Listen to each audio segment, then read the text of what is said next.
You're listening to Two Bobs, Conversations on the Art of Creative Entrepreneurship with David C. Baker and Blair Enns.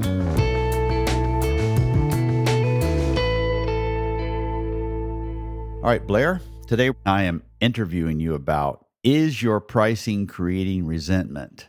I thought we could just broaden this out and just talk about all resentments. Let's have the airing of the grievances. You go first. Oh, that is one of my favorite episodes. Of Seinfeld. Yeah. But, you know, what's interesting to me about this topic, and I read your article, and listeners, this is based on an article called, Is Your Pricing Creating Resentment? As I read through this, I thought, wait a second. I thought that performance-based pricing wouldn't create resentment because people hate paying for something that doesn't bring them results. So if we say, okay, you're only going to pay for results, how in the world could that build resentment? It was just interesting to see how those two things kind of collided in my head. Yeah. The impetus for this was I got a note from a colleague who was running the idea past me of an advisory relationship where they would get paid a percentage of the revenue that they helped create over the course of the year. And my initial reaction was, that's too long. He said, well, why is it too long? And I had to think through it. I knew it in my gut, but I hadn't fully articulated it. As is my need, I had to write about it for me to understand why I knew it was wrong. Mm-hmm. And it wasn't until I wrote through it that I fully understand that the bottom line is the performance pay can work great, but I've seen cases, including some of my own engagements, not very many, but some of them where the way the deal is structured, if you do your job, you get paid a lot of money initially. And the client's generally happy to pay you that money, a lot of money initially. But as things keep going, they kind of forget the situation they were in before you arrived and saved them or took them to a new level of revenue. And then that creates all kinds of problems, including sometimes legal problems or the client just not paying. That's basically the episode. Okay, so we're done. Back to something you said. I don't think I understood that. You said in this scenario, a client might pay a lot of money at the beginning and the resentment might build later. But why would they pay a lot of money at the beginning and be happy with that if this is performance pay? Well, imagine somebody's got a problem and they've invested money with different providers to help solve the problem. Let's say it's a revenue problem. It could be lead generation. Like in my world, it could be lead gen. It could be closing. It could be average proposal value, gross margin. So they've got a problem. They've tried to solve it. They've spent a bunch of money a few different times. They don't want to spend money on the problem again because their experience says nobody can solve this problem. And then along comes somebody who says, listen, I can solve your problem.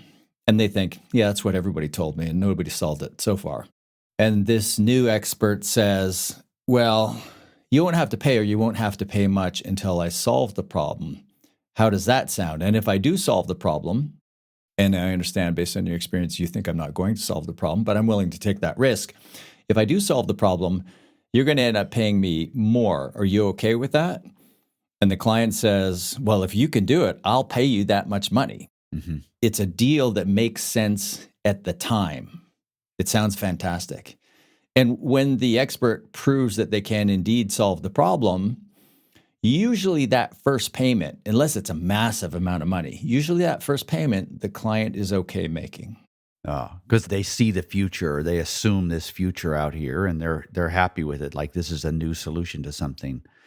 I'm trying to think about how that relates to, you remember that I had a TBR package, a total business reset package. I forget what I called it, but it was like the super package. Where somebody could follow you around, that one? That was a different one. Yeah, that was a disaster too. A different super package. That was a different disaster. That was the super duper package. No, this is one where you paid a fair bit more money, but you got a lot more from me. The catch was that for me to make a lot of money, I had to really impact your situation, which was essentially performance pay. And the only way to really measure that was to wait for a whole year, right? I had 2 clients take me up on it, and they were happy to do it. But one of them refused to share their financials with me at the end of the year because that's how I would have made more money. The other one kind of fell apart where I was too eager to take it. So I wasn't choosy enough because I thought this would be really great. I guess the point is that it's not necessarily a panacea. It comes with pros and cons around all of it. What got you to writing about this? Was it whining about hotel breakfasts or what? Yeah, I opened the post talking about how expensive everything is. No, it was that example of a colleague who was in that situation. And my point was there's some nuance here, right? In the situation where I was advising somebody, in the post, I wrote about myself as an example, and this person's business is close enough to my own that we can pick either one. But in the example of the engagement that this person was considering pricing on a performance basis, there was a hefty amount of knowledge transfer going on in the engagement. We could do a whole episode on knowledge transfer. Knowledge transfer is a form of value that is typically undervalued and underpriced by the expert who's offering it. Mm-hmm. The client really values it, and they're rarely asked to pay for it. Now, in my business, I run a training business. That is effectively a knowledge transfer business. We don't do things for you. We teach you how to do things. Mm-hmm. Now, if you're an expert, like, let's say, practitioner, advisor, where you're going to go into your client's business and you're going to do something for them that will increase revenue or decrease costs, if you do it yourself, you could do that on a performance pay model. But if by doing what you're doing the practitioner thing, you are also at the same time advising your client or in some way enabling some knowledge transfer, creating a situation where every time you close a deal, the client has a better understanding of how to do what you're doing, at some point they no longer need you. So in this example, where I was advising a friend of mine, the first maybe couple of months, I was putting myself in the client's situation thinking, okay, the client will probably happily pay you on a performance pay basis for the first, let's say, quarter. After that, they're going to see what you're doing. They're going to learn how to do it themselves. And they'll either say, no, I'll do it myself. Or if there's something in the contract that says they're locked in for a year and they have to keep paying you on this basis, they're just going to quit paying you. They're going to break the contract because now they're looking at what you're doing and thinking, well, you're no longer creating value the way you did because you also created this other form of value, which is knowledge transfer, which means I don't need you to do what you're doing. Therefore, I don't want to keep paying you the way I've been paying you. Does that make sense? Yeah. So using that definition, the people listening to this, the folks running digital shops and agencies and so on, they're not in the knowledge transfer business primarily, right? They're not. But I would ask the listener, how many situations have you been in where the client has internal resources and they bring in an outside expert like you because their internal people don't know how to do this particular type of thing? Mm-hmm. And in how many of those situations, by the end of you doing this particular thing, maybe just once, maybe once or twice, does the client then say, all right, that's good enough, thank you, we'll take it from here because our people can now do this? So that is knowledge transfer, whether it was intended, whether it was overtly priced or not. That's a form of knowledge transfer that I would suggest happens a meaningful amount of times whenever the agency's client has an in-house department that can also do what they do. Right. So there's some interchangeability, whether or not it's true in the client's mind, there is, yeah. I mean, we can see this happen in relationships as well. It's like you're only successful because of me, and both parties are overestimating the role that they had in creating this. I guess performance pay would be easier to do if the results were very clearly attributable to either party.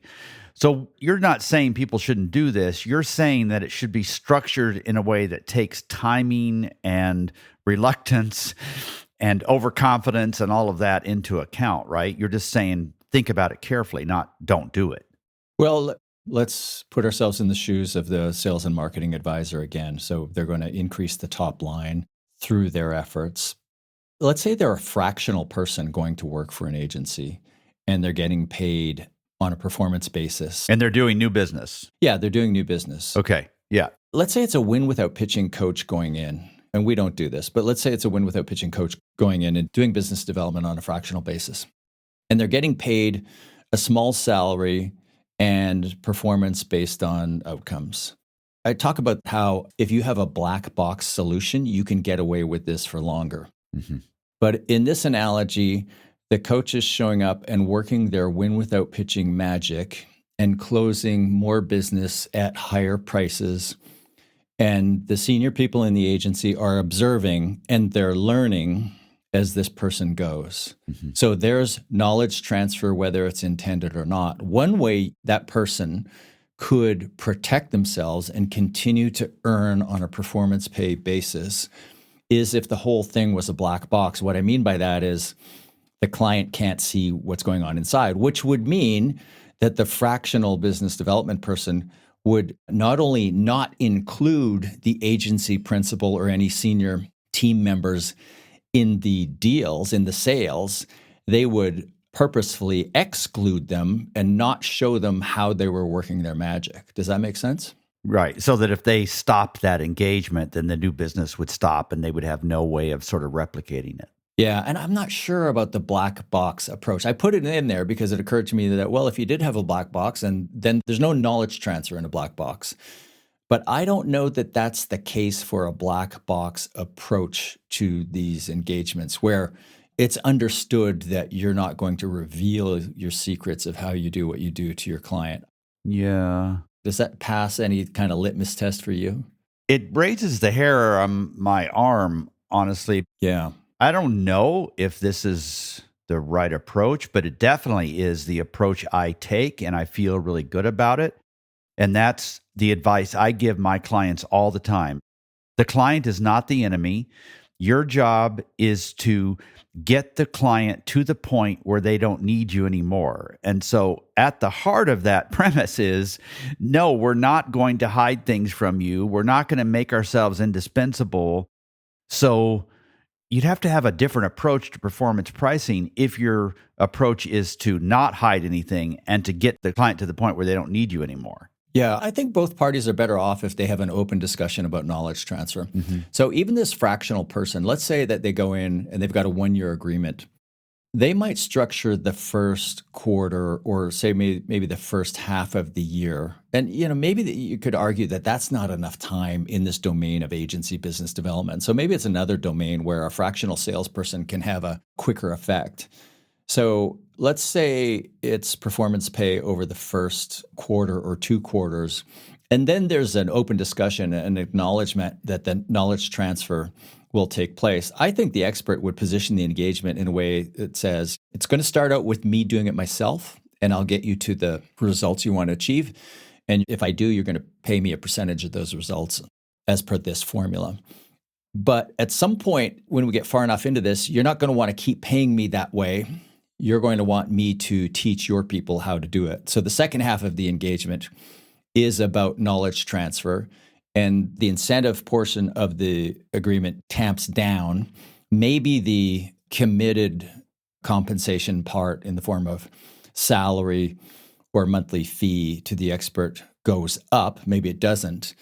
But there's an understanding that you're going to pay me a lot of money early, and then that's going to ramp down as I ramp up your internal capabilities. Mm.